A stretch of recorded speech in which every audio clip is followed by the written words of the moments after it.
Nalungkot naman ako guys. Tignan nyo. Isang buwan na linisan to. Malamang walang pwedeng pumunta dito sa park kasi nga lilinisan nila to. Lahat nasira ng puno. Lahat mawasak.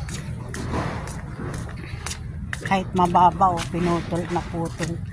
Yan yung sinasabi ko guys kagabi na sobrang lakas ng hangin. Buti nga hindi sumasabay malakas na ulan. Hangin lang yun. Etong sasabay pa yung ulan, naku, mas grabe. As usual, diretso pa rin naman ang buhay dito kahit ganito kakatapos ng bagyo.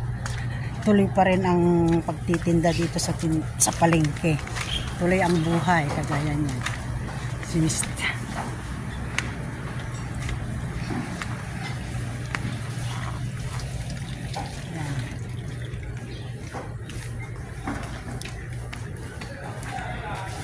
Wasak-wasak sila lahat. Yan. Yan si Kuya naglilinis. Ni hao, tite.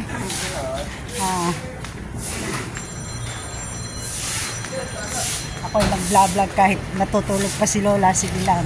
Tulog pa naman ang aking alaga. Kita nyo, yan.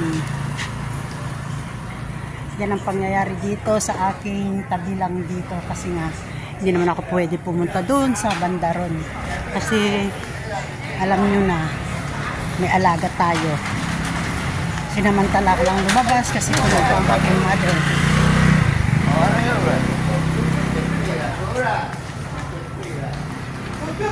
Tuloy ang buhay dito, may mga nagtitinda pa rin.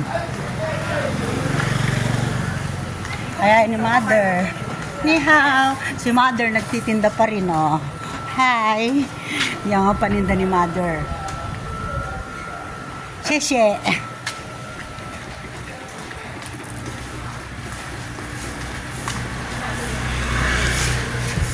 Lahat sila naglilinis. Ako nakalinis na sarap ng bahay. Kaya ako ay gumagala. Sana hindi pagising ang motherhood ko. Yan. Titinda pa rin. Kaya lang lahat karamihan dito sarado. Walang masyadong magtitinda. Tayo ay babalik na sa ating pinanggalingan. Inikot ko lang yung isang kanto. Isang kanto lang to guys kasi pag banda pa ako doon baka magising na si mother.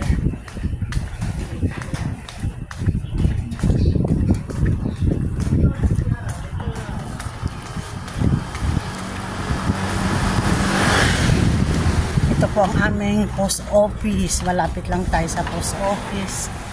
Yan, sarado.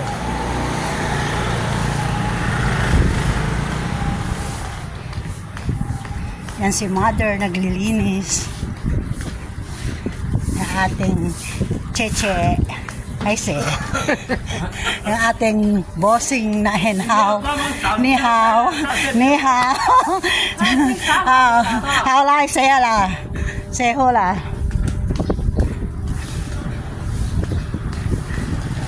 Hindi ko alam kung anong klase yan. Ay papakita ko lang. Hi mami. Cheche. Diba? Yan ang kapitbahay namin. Awad. Hi. Oh, may drum ako collection.